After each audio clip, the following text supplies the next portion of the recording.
dit le pain quotidien. En d'autres termes, le pain de tous les jours. Nous ouvrons nos Bibles dans Évangile selon Matthieu, chapitre 6. Nous commençons par le 9e verset et nous terminons par le 11e verset. Voici donc comment vous devez prier. Notre Père qui est aux cieux. Voici donc comment vous devez prier. Ça, c'est un langage d'un professeur, d'un enseignant.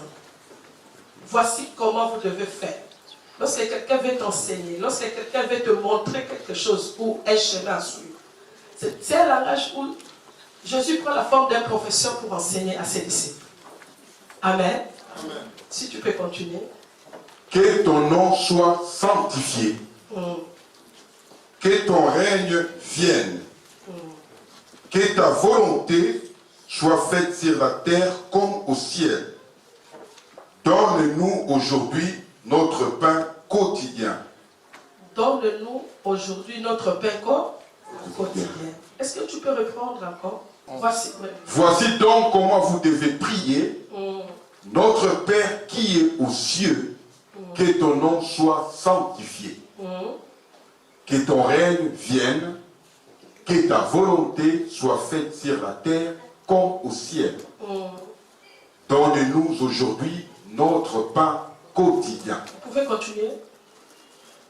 Pardonne-nous nos offenses, comme nous aussi nous pardonnons à ceux qui nous sont offensés. Ne nous induis pas en tentation, mais délivre-nous du malin. Car c'est à toi qu'appartiennent, dans tous les siècles, le règne, la puissance et la gloire. Amen. Amen. Prenons place, on peut acclamer pour la parole de Dieu. On peut acclamer pour la parole de Dieu.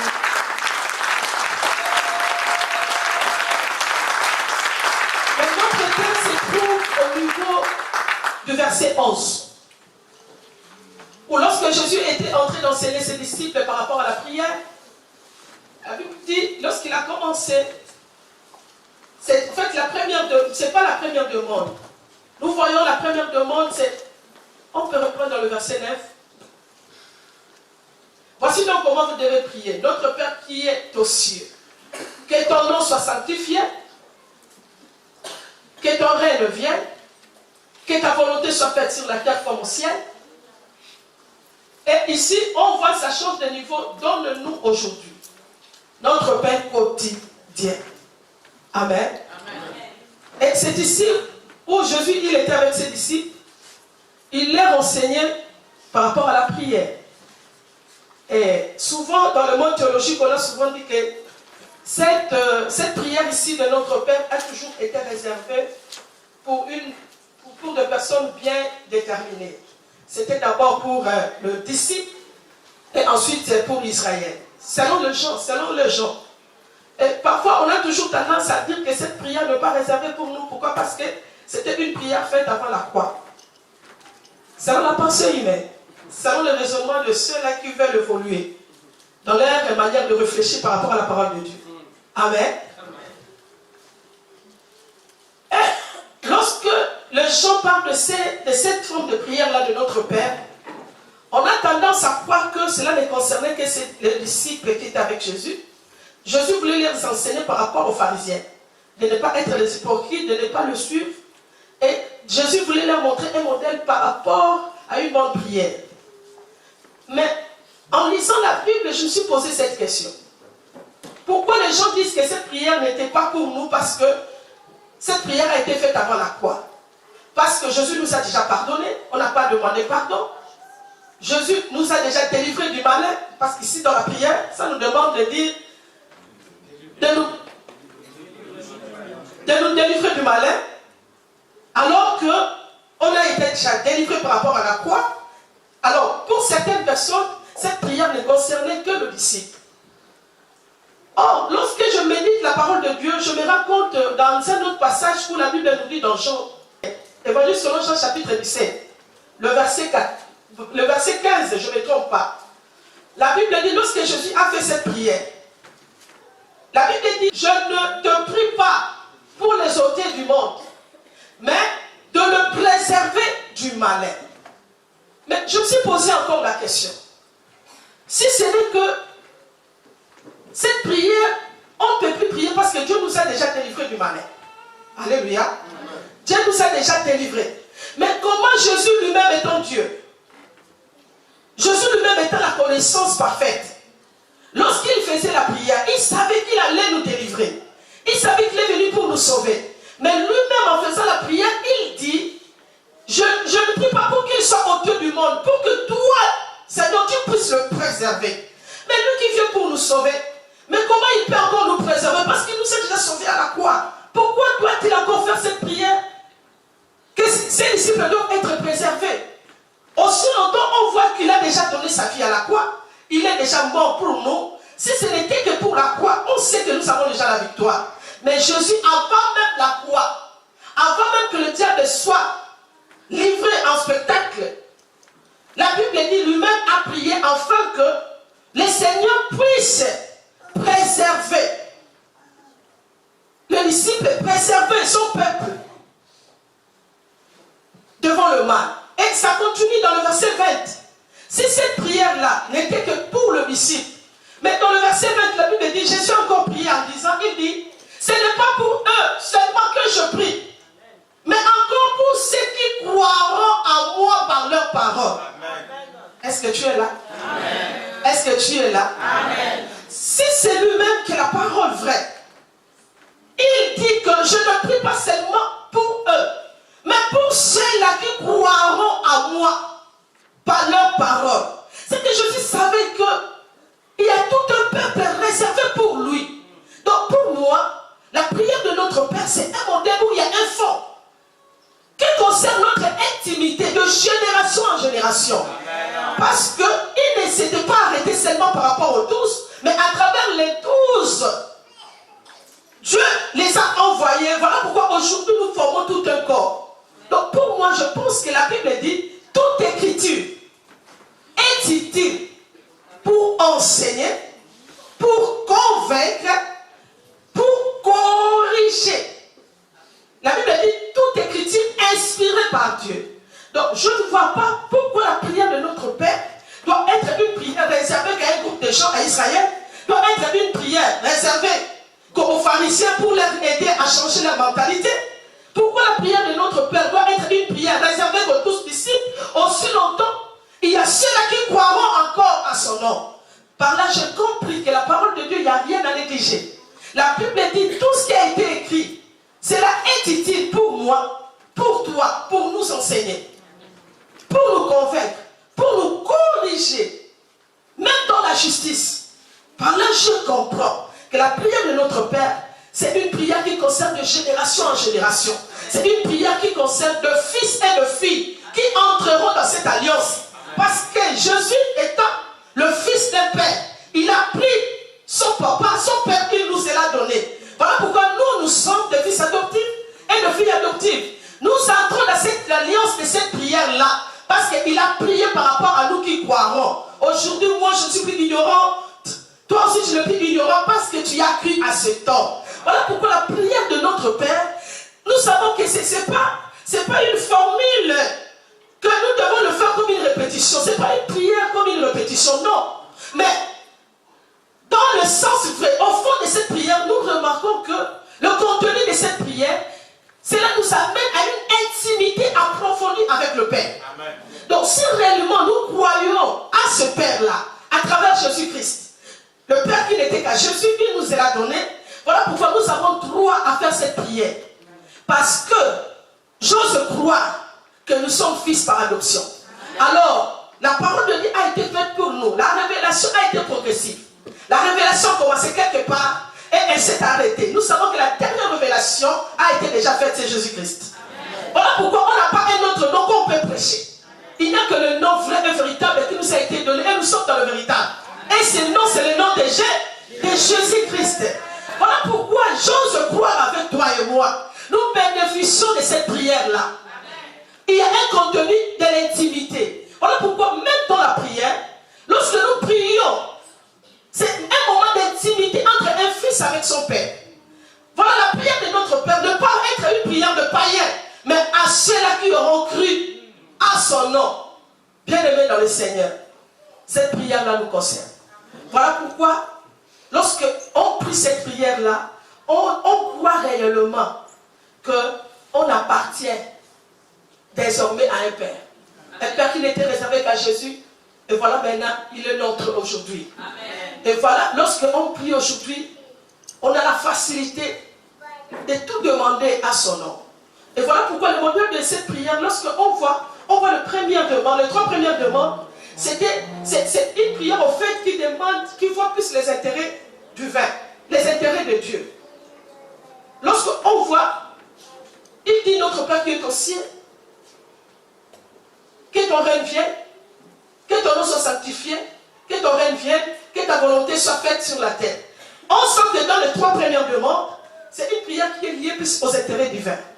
Mais lorsque nous commençons par la 4e demande, donne-nous aujourd'hui notre pain quotidien. En fait, c'est une 4e demande, mais moi je le classe comme la première demande par rapport à nos misères, par rapport à nos souffrances. Ici maintenant, c'est notre état à nous, de vivre un chaos où on bénéficie de la grâce. On a besoin de cet homme-là. Voilà pourquoi on fait cette prière-là. Donne-nous aujourd'hui notre pain quotidien. Étant le fils du royaume, nous avons besoin du pain quotidien qui est le pain de tous les jours. Amen. Alléluia. Amen. Alléluia. Bien-aimés dans le Seigneur, nous ne pouvons que faire cette prière-là de lui demander de nous donner notre pain quotidien. Parce que c'est lui, en fait, qui nous a appris cela. C'est lui, en fait, qui nous a enseigné comment recevoir le pain venant pas de n'importe qui, mais de lui. Donc, on a affaire à un Père qui est responsable. Un Père qui connaît ses droits. Un Père qui connaît que j'ai des enfants à nourrir. Mais il nous enseigne maintenant, il nous montre comment est-ce qu'on peut acquérir ces pains-là quotidiens. Comment il nous montre, il nous dirige directement de demander à lui. Donc, le pain quotidien, qui est un besoin de tous les jours, une nourriture de tous les jours. Avant de se chercher, ça doit d'abord passer par la demande. Et souvent, nous faisons le contraire. Nous cherchons d'abord le pain quotidien et nous demandons après. Avant d'aller chercher le pain de tous les jours, nous devons d'abord avoir cette connaissance. Ce pain-là se demande d'abord. Donc, lorsqu'on a la notion que ce pain-là appartient à une personne, à une autorité bien placée là-haut, c'est lui seul qui connaît ces mystères. Comment est-ce qu'il peut nous aider à subvenir à nos besoins de tout le jour? C'est alors, bien aimé, nous les chrétiens, on sera fiers. Avant d'aller faire quelque chose, on va s'arrêter d'abord, d'aller demander à qui de droit. À celui qui est capable de nous ouvrir une porte que personne seul ne peut le faire. Voilà pourquoi je crois à cette prière-là. Et je voudrais te dire, pendant ces 4 jours, on a droit à demander notre pain quotidien. Cela veut dire une nourriture de tous les jours. Non seulement une nourriture de tous les jours, mais un besoin aussi de tous les jours. Parce qu'il pouvait dire de demander de maison. Il pouvait dire, donne-nous aujourd'hui de maison de tous les jours. Il pouvait nous enseigner que nous puissions dire, donne-nous des villas, donne-nous des voitures, donne-nous. Mais pourquoi? Il commence directement par le pain quotidien, parce que la vie de l'homme est liée au pain. La vie de l'homme est liée à la nourriture aussi. Quelqu'un qui est capable de procurer un pain, il sera capable de procurer une voiture.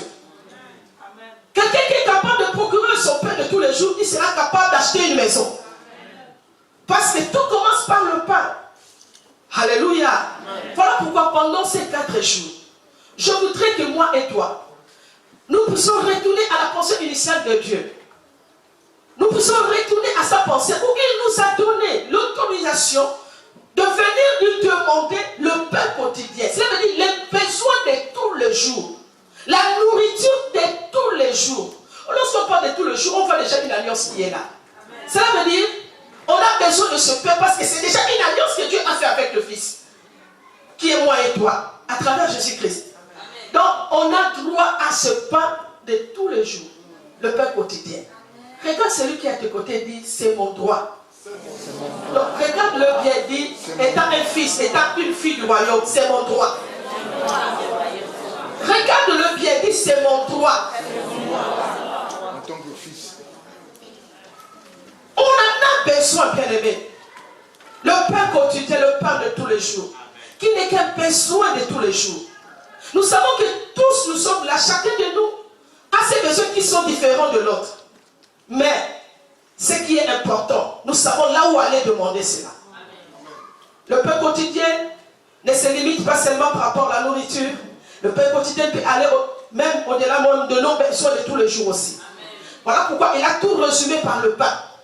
Parce que c'est la vie de tous les jours. L'homme, on peut mettre la nourriture ici et la maison ici. Choisis, tu veux vivre avec quoi?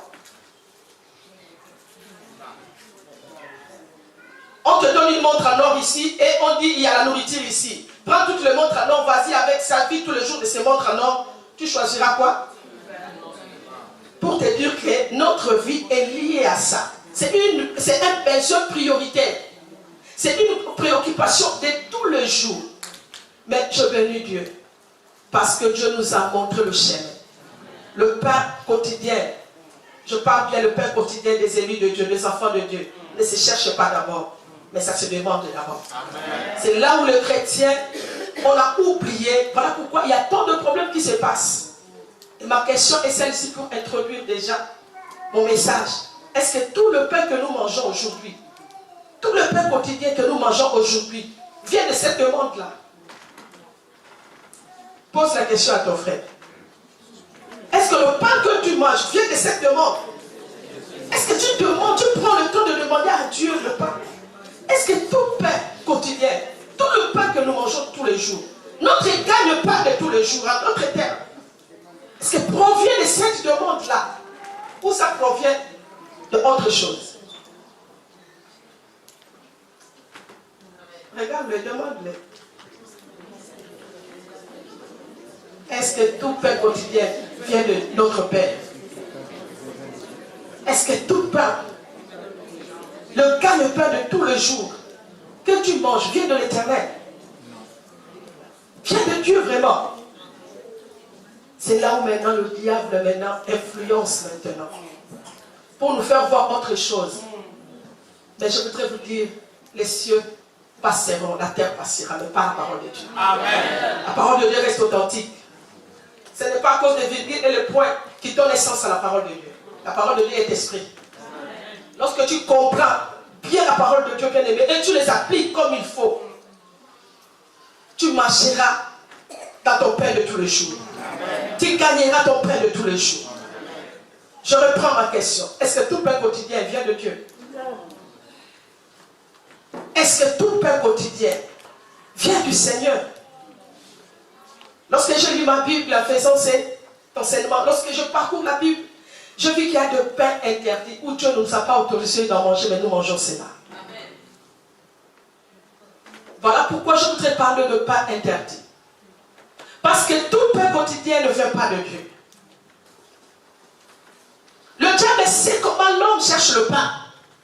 Le diable sait que dans l'homme, il y a le corps, l'âme et l'esprit. Le diable connaît quel est le besoin de ton âme, quel est le besoin de ton esprit, quel est le besoin de ton corps. La Bible dit lorsque Jésus a fini la prière, pendant 40 jours dans la présence de son Père, il y a eu le corps qui a réclamé pour dire que le corps aussi a ses besoins. Il y a le diable qui s'est présenté aussi pour nous donner le pain. Voilà pourquoi je demande, est-ce que tout pain provient de Dieu? C'est lui-même notre Seigneur. C'est lui-même notre Dieu. Il y a eu un accusateur, il y a eu le diable en personne, sous forme de serpent, qui est venu nous proposer un pain. Parce qu'il avait faim. Et quelle manière le diable a proposé? Je repose encore. Est-ce que tout pain quotidien provient de Dieu? Je ne pense pas. En lisant la Bible, je vis il y a le pain interdit qui ne sont pas réservés pour le fils et le fille de Dieu. Et c'est sur le pain que le diable a mis à notre portée aujourd'hui. Et beaucoup se sentent frustrés dans l'église parce qu'ils savent que je ne gagne pas assez que l'autre. Mais tu ne sais pas, il évolue par rapport à quel pain? Est-ce que c'est vraiment le pain autorisé par la parole de Dieu? Mais c'est un pain interdit. Pendant ces 4 jours, nous allons évoluer, refuser le pain interdit et nous chercherons le pain autorisé par Dieu. Et cela n'est possible que lorsque tu comprends bien la parole de Dieu. devons être les amoureux de la parole de Dieu, bien-aimés. Le diable nous donne la fatigue, la faiblesse, le diable nous aveugle à ne pas être dans la profondeur. Voilà pourquoi la Bible dit, petits enfants, ne soyez pas emportés. Ce sont ceux-là qui ne veulent pas grandir dans la parole qui sont souvent emportés. Mais l'heure est arrivée où nous ne serons plus des aveugles. On acceptera, puis à cause du Père, on nous conduit là où il veut. À cause du Père, il a pris Jésus jusqu'au désert.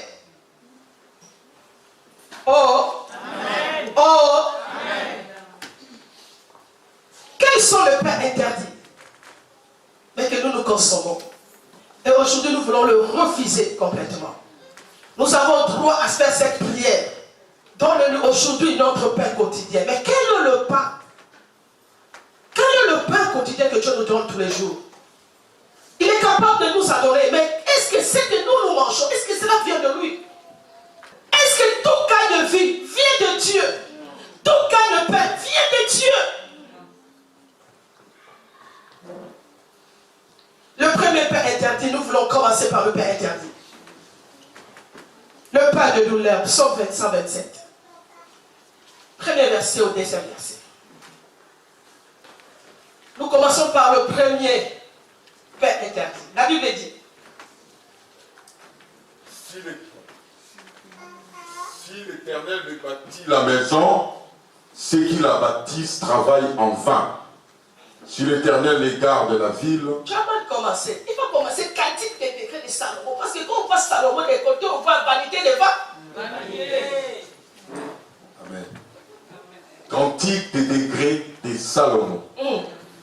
Si l'Éternel ne bâtit la maison, ceux qui la bâtissent travaillent en vain. Si l'Éternel n'égare de la ville, celui qui la garde veille en vain. En vain, vous vous levez de bon matin, vous vous couchez tard, et vous mangez le pain de douleur. Et vous mangez le pain de douleur. Le pain de douleur, c'est un pain à refuser. Amen. Regarde celui qui est à tes côtés, refuse le pain de douleur. Je voudrais dire à l'église, tout pain que nous mangeons ne sont pas le pain autorisé par Dieu. Il y a le pain interdit entre le pain de douleur. Ici, c'est un homme plein de sagesse qui parle. La Bible dit, il dit, enfin vous levez de bon matin. Ce qui n'est pas mauvais de se lever le bon matin. Il encourage celui qui se lève le bon matin. Mais la Bible dit, couchez-vous tard. Ce n'est pas si mauvais de se coucher tard. Mais à partir de que nous donnera la vraie réponse.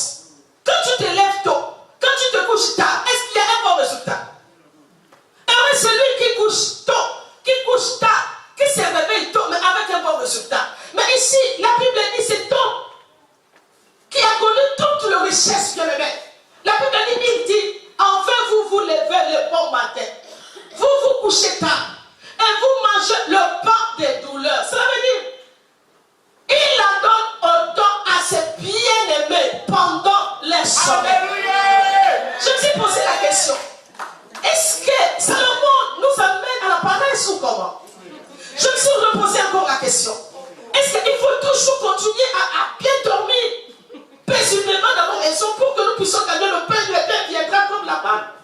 Parce que la manne veut dire l'étonnement, là où le ciel s'est ouvert pour nous nourrir. Est-ce que Salomon nous encourage à dormir ou comment? Mais j'ai vu, il y a un mystère à l'intérieur. La Bible dit, réveillez-vous tôt, couchez-vous tard, mais voilà le résultat. Non seulement tu te lèves tôt, tu te couches tard, mais la Bible dit, tu manges le pain de douleur. Cela veut dire, en d'autres termes, t'es réveillé tôt, t'es couché tard, cela te donne un résultat inutile. Des résultats inutiles. Aujourd'hui, les chrétiens sont aveuglés, bien-aimés, par le gagne-pain. Les gens croient que par rapport à nos forces, on peut bien gagner plus que les autres bien-aimés. Non, j'aime les courageux bien-aimés. Ne confondons pas le courage et le risque.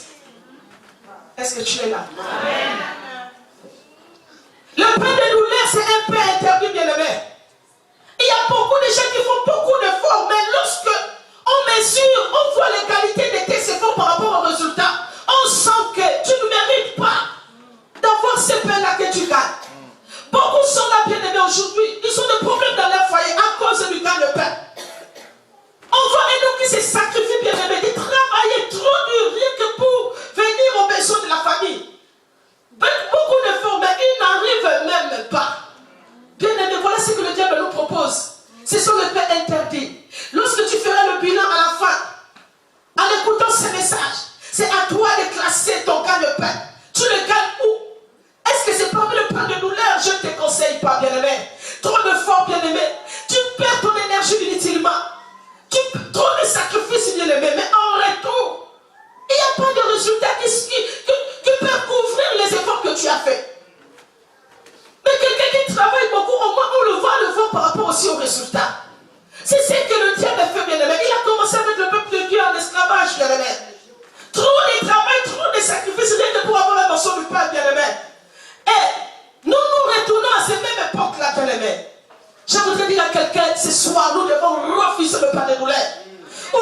efforts, nous faisons trop de sacrifices, mais en retour, bien aimé, on ne voit pas de sacrifice, on ne voit pas de résultat, bien aimé. Mais pendant que la Bible dit, l'Éternel a fait autant, pendant que ses enfants dorment, cela veut dire, pendant que ceux qui ont confiance en lui, pendant que ceux qui se laissent conduire par Dieu, pendant que ceux qui cherchent le pain selon le modèle du fait, bien aimé, Dieu à son tour, bien aimé, il est béni, non avant d'y aller travailler, mais pendant les sommeils, bien aimé. Il y a beaucoup de gens en sommeil déjà, Dieu travaille à sa faveur, bien aimé. Il y a beaucoup de gens en sommeil, en repos, dans la présence de Dieu, Dieu travaille à ta faveur, bien aimé. Je t'interdis de céder à tes enfants l'héritage de pain de douleur, bien aimé. Tu as souffert, c'est pas pour que tes enfants souffrent aujourd'hui. Refusons le pain de douleur, bien aimé. Acceptons, bien aimé, le pain pendant le sommeil, pendant qu'on se confie à Dieu, bien aimé, pendant qu'on nous laisse dans la présence de Dieu, bien aimé. C'est un pain autorisé, bien aimé. Quel est le pain que tu gagnes? Tu perds ta santé du jour au jour. On regarde ton âge par rapport à ce que tu fais comme travail. J'étais aux États-Unis, je dis un frère, je dis, il est là, il a dit, je ne peux plus aller travailler. Je dis, pourquoi? Il a dit, maman, j'ai 35 ans. Pas d'enfant, pas de mariage. Mais le travail là comme énorme. Je travaille là-bas à l'abattoir, donc je risque de mourir. Si je continue, j'avais 6 mois à l'hôpital. Et je suis sortie, mais je n'en perds plus. Je dis quoi? Il commençait à m'expliquer son travail. J'ai dit, Seigneur, il y a de quoi arrêter. Ça, c'est un pain de douleur. Je voudrais dire à quelqu'un, tu ne mérites pas ça. À traiter ton corps durement comme ça, pour avoir un salaire qui ne satisfait même pas à ton besoin, à toi seul, même pas à tes enfants, à ta femme, même pas à la famille bien-aimée. Je refuse cela au nom de... Nous voulons refuser le pain de douleur. Le deuxième pain interdit, bien-aimé, faute de temps, je voudrais citer rapidement. Le deuxième pain interdit, nous allons le voir dans Lamentation.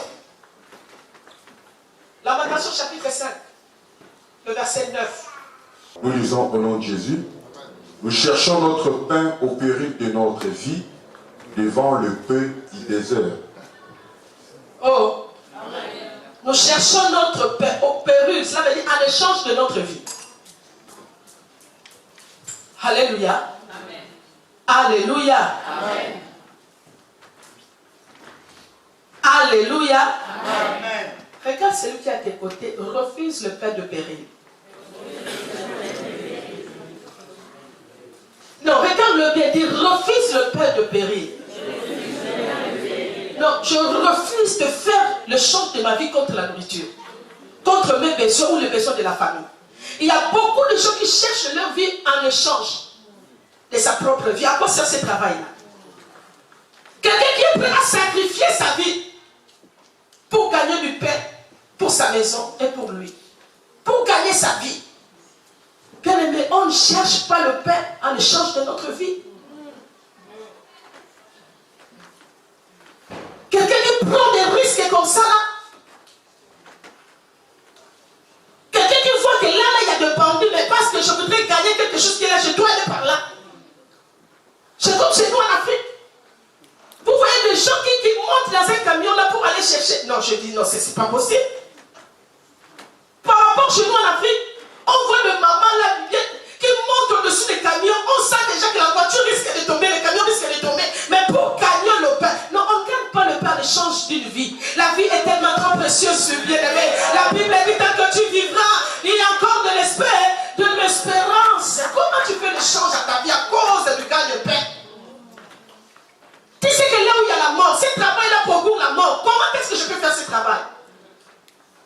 Je ne peux pas garder le pain au risque de perdre ma vie. Ne confondons pas le courage et le risque, bien-aimé. Être courageux, c'est une autre chose, mais risquer, rien que pour le gagne-pain, cela est dangereux. Ne change pas ta vie à autre chose. Parce que le Seigneur en a besoin, bien-aimé, pour beaucoup de choses. Regarde celui qui est à tes côtés, tu refuses le pain de péril. On voit ce foyer se diviser, se torturer. On voit une femme, un homme qui voit sa femme. Là où il y a la mort, pour le gagne-pain. On voit comment les femmes matraquent les hommes, leur mari, rien que pour le gagne-pain. Tu ne peux pas vendre ton mari pour gagner du pain. Le père des enfants existe. Les pères autorisés venant de Dieu existent. Oh, je dis à quelqu'un, cela existe, bien-aimé. C'est parce qu'on n'apprend pas du temps à demander, on prend du temps qu'à chercher. Voilà pourquoi le père des enfants commence d'abord par demander. Est-ce que tu es là? Est-ce que tu es là? Ah, regarde celui qui est à tes côtés, touche-le, dit, je refuse le pain de péril. Je refuse un pain en échange de ma vie. Je refuse d'échanger ma vie contre le gain de pain. Je refuse cela. Il y a le père autorisé des enfants bien-aimés. Et troisième pain interdit rapidement. Proverbe 20, verset 17. Proverbe chapitre 20, verset 17, nous lisons au nom de Jésus. Le pain du mensonge est doux à l'homme, et plus tard, sa bouche est remplie de gravier. En d'autres termes, sa bouche est remplie de cailloux. En d'autres versions, sa bouche est remplie de sable. Regarde celui qui est à tes côtés, je refuse le pain du mensonge. Non, regarde-le bien, dit, je refuse le pain du mensonge. Regarde-le bien. Combien de gens gagnent leur vie avec une vie mensongère? Mais dans l'église aussi. J'avais venu chez moi à l'église. On priait. C'était la nuit comme ça, on prie. Et lorsqu'on finit la veillée, j'ai appelé l'une de mes filles, je lui ai dit, mais tu étais là avec ton mari, mais ton mari, il est parti comme ça, il est parti à 3h du matin travailler.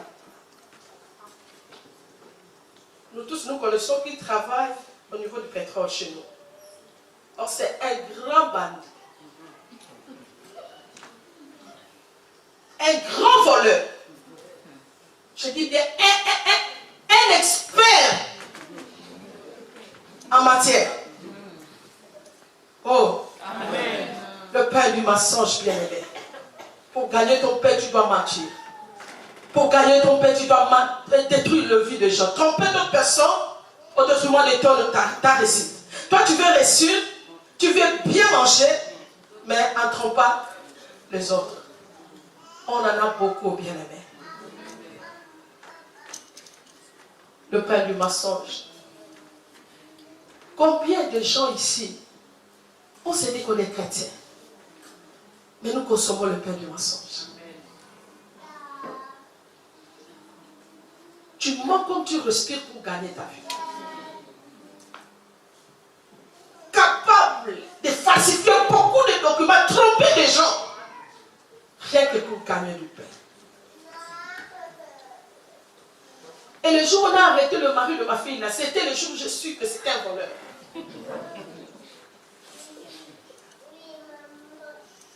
Alléluia. Amen. Combien, bien-aimés, les gens croient qu'ils sont arrivés au bout d'un mur. Et pour bien gagner sa vie, on doit mentir aux gens.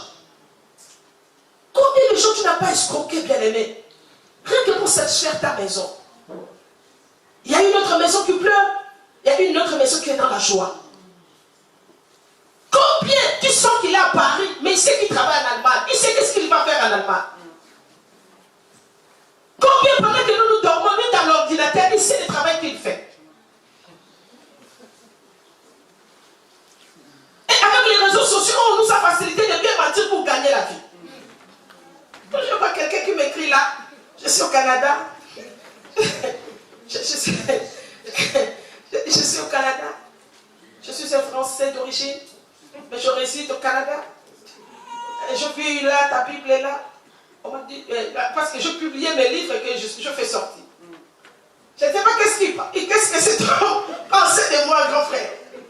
Là, il m'écrit tout, il écrit là. Et je travaille ceci, je fais ceci, je fais ceci, je fais ceci. Et à la fin, tu fais quoi encore? Alléluia. Et je vois encore un autre message qui arrive qui dit, j'ai laissé des choses au Bénin. Je vois déjà le Canada et Bénin. Quel rapport entre Canada et Bénin? J'ai laissé tant d'histoires là-bas, je viens tout de suite là de Bénin, j'ai laissé des choses là-bas, je voudrais soutenir ton œuvre, parce que je vis d'amis de livres, je voudrais te soutenir. Alors si c'est possible de prendre tous ces colis là de Bénin, il suffit seulement que tu envoies de l'argent, un petit montant seulement. voilà, là. Avec le Saint-Esprit comme ça, là. Avec l'Esprit de Dieu comme ça, là. Alléluia. Ah, tu refuses le pain du mensonge, bien-aimé. Combien de gens gagnent leur vie malhonnêtement, bien-aimé? Entre nous, les frères, il sait que c'est mon frère, je prie avec lui. Mais tu viens encore le escroquer. On a fait les affaires ensemble, mais toi, tu mens tout le jour, bien-aimé. Combien, bien-aimé? On a vu d'avancer ensemble, mais on ne sent pas la transparence, bien-aimé. Le pain du mensonge a un bon résultat à faire. Tu laisses ta maison consommer le pain du mensonge. Ce n'est pas un pain qui consomme. Ce sont des cailloux. Ce sont des maladies. Voilà, certaines personnes, ils viennent à l'église, on prie, il n'y a pas de changement.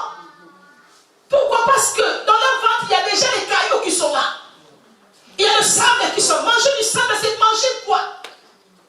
La saleté de maladie.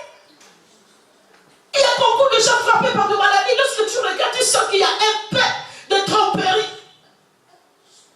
Avant de consommer le pain du mensonge, tu risques de détruire la destinée de tes enfants. Quel est l'héritage que tu veux donner à tes enfants bien-aimés?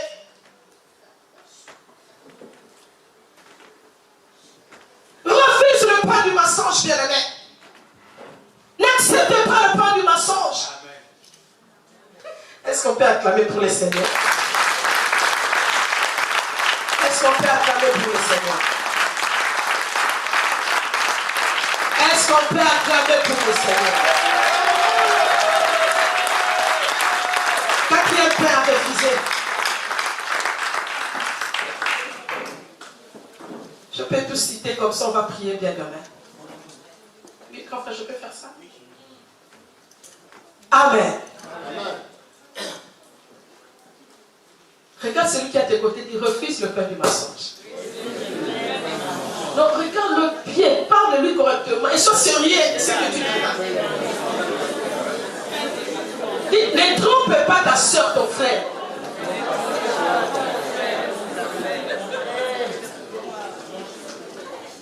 Le quatrième pain interdit que nous devons refuser, c'est le pain mystérieux, le pain caché, à ciel fermé. Tout travail fait, dont on voit le ciel fermé, ce n'est pas un bon travail. Proverbe 9, 17 à 19.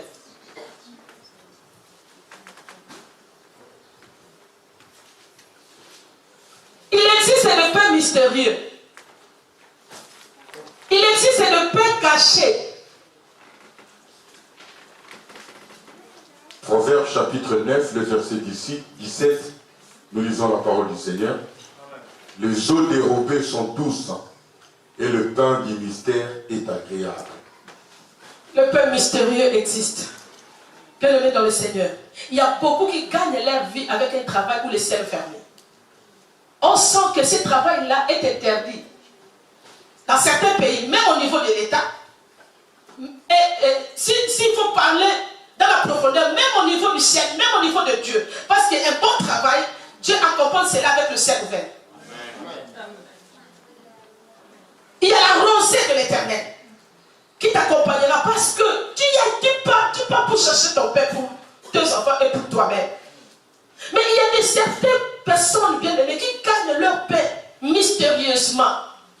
On ne comprend pas. Avec la manière dont, avec le travail que tu fais là, tu arrives à acheter deux Mercedes. Avec ce que tu gagnes de 1000 euros. Tu arrives à acheter à tout moment ce que tu gagnes là. Et tu prétends dire que je fais bien. Qu'est-ce que quand l'homme de Dieu te pose, tu fais quoi? Papa, je n'étais pas là pour la construction. Toujours je suis dans la construction. Mais en dehors de ça, de la drogue. De la drogue. Voilà où le diable veut amener le christianisme bien-aimé. À garder l'apparence de Christ. Et à montrer aux gens autre chose. Bien-aimé dans le Seigneur. Il faut réellement, lorsqu'on te voit, que toi-même tu puisses dire comme l'apôtre Paul qui dit, c'est le plus moi qui vis. C'est le plus moi qui vis. Ce n'est plus moi qui vis, mais c'est Christ. Cela veut dire, c'est Christ qui vit en moi. C'est lui le parfait qui vit en moi. Donc, je n'ai pas besoin de l'huile sur ma tête seulement. Même si le pasteur aujourd'hui ne me met pas l'huile sur la tête, mais au-dedans de moi, il y a l'huile parfaite, qui est une personne divine, le Seigneur des Seigneurs, le Roi des Rois. Pourquoi le Père mystérieux, bien-aimé? Pourquoi le Seigneur ne t'accompagne pas dans tout ce que tu fais? La prostitution. J'avais ma fille bien-aimée. Je croyais qu'elle est infirmière, elle dort toujours à l'hôpital. Ça m'a beaucoup choqué, bien-aimé. Tout le monde savait que cette fille travaille à l'hôpital. Comment on sait qu'elle est infirmière? Mais voilà ce qu'il faisait. Oh, c'était des travaux nocturnes, tu connais, non? Il était sous le bois de Boulogne. La prostitution. C'est un travail à ciel fermé.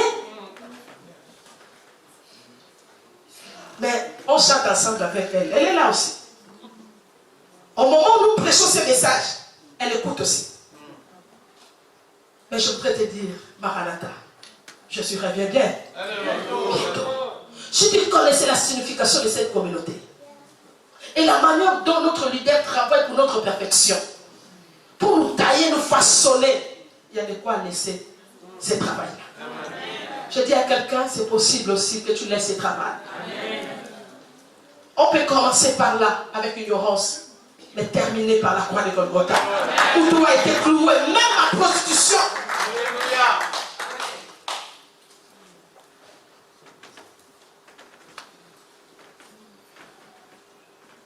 Le père mystérieux, l'assassinat.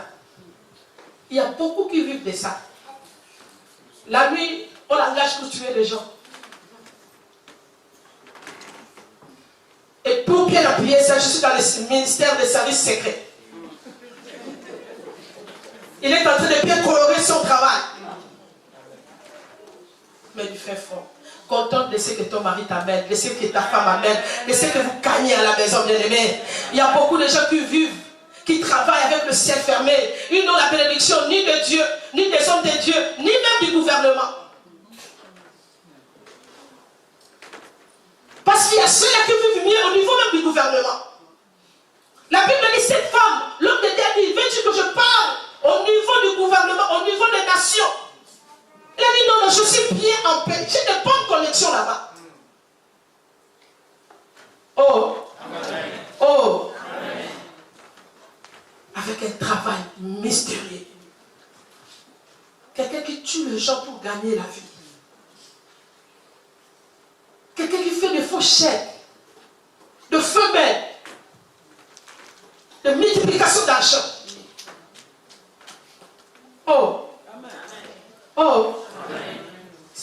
Il y a des amens ici. Amen. Je ne sais pas, lorsqu'on a dit donne notre paix, peut-être tu pensais à autre chose. Peut-être toi tu m'attendais quelque part, mais l'Esprit de Dieu veut nous amener aussi quelque part. Acceptons la marche de l'Esprit. La Bible dit marcher selon l'Esprit. La marche. La marche selon l'Esprit existe, bien aimé.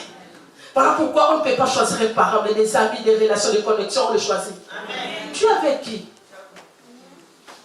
Comment est-ce que vous gagnez votre vie? J'aime la foi de notre pasteur bien-aimé. Chaque jour, moi, je partage avec lui. Je lui parle de beaucoup de choses. Je lui pose de beaucoup de choses. Il m'a dit, apporte-moi, je ne me dérange de rien. Je sais que ma vie est garantie et assurée. Amen. Lorsque je fais ce travail-là, je vois qu'il y a une occasion que tu as gardé pour moi, pour le lendemain. Je voudrais dire à quelqu'un de saisir l'opportunité. Quel pain manges-tu? Le pain mystérieux? Le pain de mensonge? Le pain de péril? Ou le pain de douleur? Et quatrième pain, il reste 2 minutes. Cinquième pain, le pain de naïveté.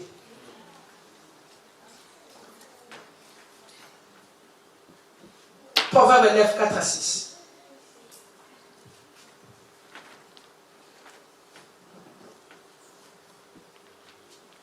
Proverbe chapitre 9, le verset 4, nous lisons la parole du Seigneur. Que celui qui est stupide entre ici et dit à ceux qui sont dépourvus de sens, venez, mangez de mon pain et buvez du vin que j'ai. Quelqu'un qui mange du pain qui ne connaît ni la source. Parce que le ventre en réclame.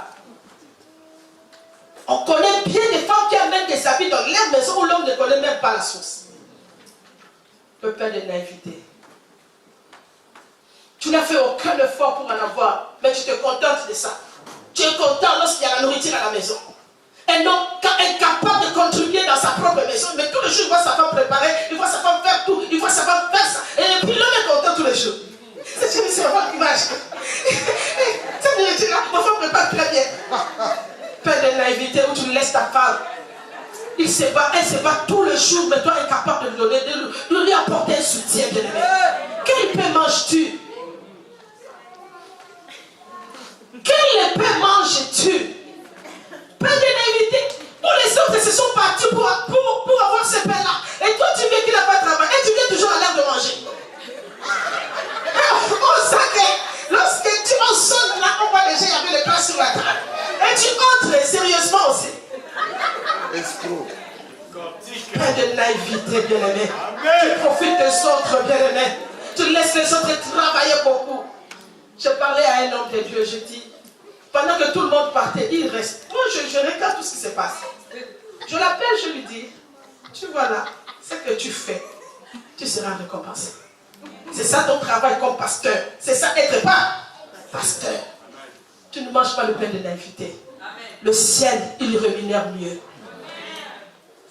Même si le fait qu'il est incapable de te payer, mais il y a celui qui a engagé ton leader. Il est capable de prendre soin de toi, de ta femme et de tes enfants. J'aime ta persévérance, ta manière de travailler. Bien-aimé, ne mange pas le pain de naïveté où tu n'as rien fait. Les autres travaillent nuit et jour. Et toi, quand tu arrives, tu profites de ça. Tu aimes toujours la grande part. Mais tu n'as même pas travaillé. Tu n'as même pas travaillé. Tu choisis toujours la grande part. Est-ce qu'on peut acclamer pour le Seigneur?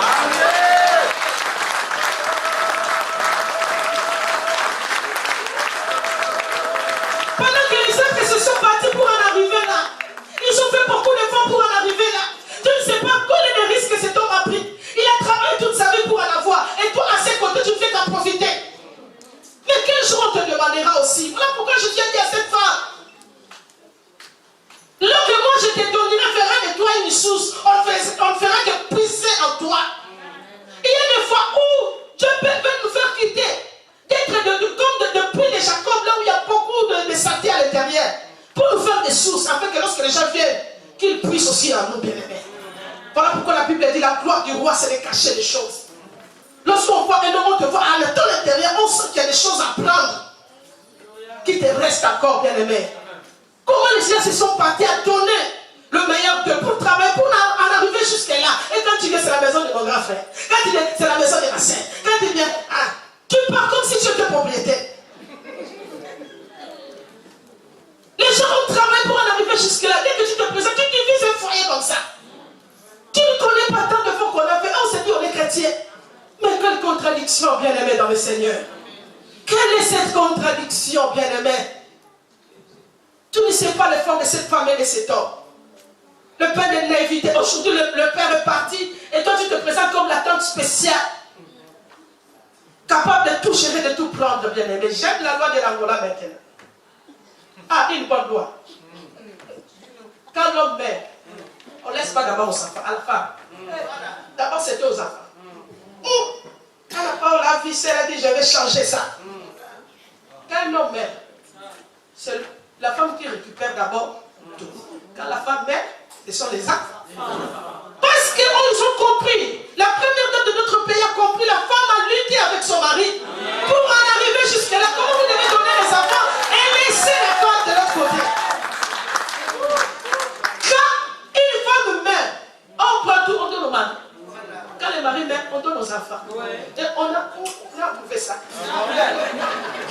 Ne t'arrête pas à la spiritualité, tu dois connaître tes droits lorsque tu vis dans une terre. Le christianisme bien aimé n'est pas synonyme à être bête. C'est ça l'évolution, de connaître les choses. Alléluia. Jésus a dit à César ce qui est à César. Est-ce qu'on peut acclamer pour le Seigneur? Est-ce qu'on peut acclamer pour le Seigneur? Est-ce qu'on peut acclamer pour le Seigneur? Je refuse le pain de naïveté. Je refuse le pain du mensonge. Pendant ces 4 jours, nous allons détruire toutes ces mensonges. bien-aimés. Nous refusons de réfléchir comme l'ennemi. Nous refusons cela. En nom de Jésus.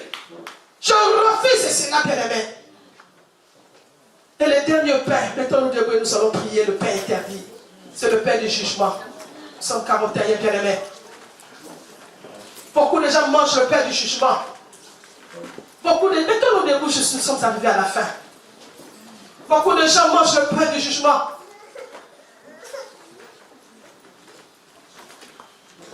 Le pain des trahisons. C'est lui qui t'a aidé à avoir ce travail-là. Il t'a aidé à devenir ce que tu es aujourd'hui. Mais tu te retournes contre lui. C'est un pain de jugement. Cela te rattrapera dans l'avenir. Non seulement à toi-même, à ta génération, bien-aimé. On ne fait pas du mal là où, bien-aimé, tu as pris le nouveau départ pour ta destinée. On ne détruit pas là où on t'a enseigné comment acquérir le pain, bien-aimé. Dieu nous a fait du bien. Mais en retour, nous lui tournons le dos, bien-aimé. Dieu qui nous a donné le souffle de vie. En retour, bien-aimé, on s'est dit, on n'a pas à lui demander. On n'a pas à lui demander. Parce que nous avons nos pieds, nos mains, nous travaillons seuls. Mais avec quelle force? Avec quel souffle que tu travailles? Le pain de jugement existe. Lorsque tu fais du mal à celui qui t'a donné la vie. Lorsque tu fais du mal à celui qui t'a aidé à évoluer. Ton père qui t'a donné la vie et ta maman bien-aimée. C'était des instruments que Dieu a placés pour que toi qui puisses venir en vie aujourd'hui. Être là tel que tu es là avec les deux pieds, les deux mains. Tout a commencé par Dieu. Ensuite, il y a eu tes parents. Biologiques qui ont contribué. Mais aujourd'hui, tu gagnes ton père librement. Tu as détourné. Tu ne veux plus voir tes parents. Aujourd'hui, ils sont traités de sorciers. Quelqu'un qui vendait même de Brest pour que tu viennes ici.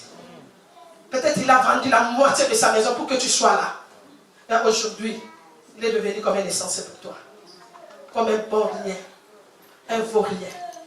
Oh, le pain de jugement que tu manges, bien-aimé. Lorsque tu ne sais pas faire du bien à celui qui t'a aidé pour devenir ce que tu es aujourd'hui, le jugement est sur toi et sur tes générations. Voilà l'héritage que tu laisses à tes enfants. Beaucoup aujourd'hui souffrent dans la vie, on ne sait pas pourquoi ces souffrances, d'où viennent ces souffrances-là. Parfois, il faut toujours poser la question, d'où vient la souffrance? Lorsque Jésus a guéri le paralytique, il a dit, ton péché te sont pardonnés. Ce n'était pas un problème lié à autre chose, lié à son état. Il ne demandait pas une délivrance autre chose, il demande que tes péchés. Cela veut dire les actes que toi tu as commis dans ta vie, afin que tu sois ce que tu es, la paralytique. Je voudrais dire à quelqu'un, je voudrais bien parler et mettre le fondement tel qu'il est. La Bible dit aujourd'hui, si vous entendez ma voix, n'indécissez pas le cœur. Tu gagnes ta vie comment avec le Seigneur? Le Père de jugement est là. L'homme de Dieu a prié pour toi. Tu étais venu ici, voilà pourquoi je dis, lorsque le moment des témoignages arrive, arrêtez-moi. Les caméramans, prenez bien vos images. Lorsqu'on donne le témoignage, les témoignages, en fait, cela nous aide à mieux comprendre la grandeur de Dieu. Amen. Parce qu'il y a certaines personnes qui oublient facilement le bienfait. Le pain de l'ingratitude. Il faut amener là quand on écoute quelqu'un. Depuis que je sors Maranatha, j'ai eu les maris, j'ai eu les enfants. Il faut bien filmer pour qu'un jour, il ne puisse pas oublier ça. Amen. Et lui remettre le CD. Garde ça. Parce que la mémoire de l'homme est trop faible. Aujourd'hui, tu veux devenir quelqu'un qui dit que c'est ma vie à moi. J'étais à Maranatha pour prier. C'est Dieu qui change les vies, c'est pas énorme. Non, tu travailles avec les instruments. Tu n'as jamais vu un médecin qui peut aller faire la chirurgie et demander au patient d'amener les instruments pour l'opérer. Vous avez, docteur, bishop, vous avez déjà vu cela? Un médecin qui passe le patient dans la chirurgie là-bas pour l'opération. Il dit non, patient, amène tes instruments à toi. Les miens ne sont pas bons, les tiens. Non, Dieu est le meilleur médecin. Non, je dis bien, Dieu est le meilleur médecin. Il ne se sépare jamais de ses instruments, bien-aimés. Dieu passe toujours par un instrument pour te bénir, toi et moi, bien-aimés. Dieu passe toujours quelque part. Voilà pourquoi lorsqu'il a ouvert les yeux de l'aveugle n'a pas vu. Il a dit à l'aveugle, va au silence. Il a dit, va chez le messager, va chez l'envoyé, va chez l'homme de Dieu. Il est le réservoir là-haut. Je dis à Maranatha, nous avons un réservoir, bien-aimés, capable de nous éclairer afin que demain nous soyons bénis. Que ce message soit scellé dans ton cœur. Je dis à quelqu'un, tu peux recommencer à se rendre avec le Seigneur. Parce que je ne vais pas mourir en mangeant le pain de jugement. On oublie pas là où on t'a fait du bien. Tu étais venu en Europe, mais il y a quelqu'un qui t'a reçu dans la maison bien-aimée. Il t'a bien accueilli, il t'a aidé. Tu as des documents aujourd'hui, tu as un travail à cause de lui. Tu étais à l'église, un chômeur, mais à cause d'un tel frère, il t'a aidé à avoir un travail. Mais aujourd'hui, tu veux gagner plus que lui en lui faisant du tort. De perdre du jugement. Oh, le diable nous aveugle. Mais nous disons non au Père interdit. Que Dieu bénisse sa parole.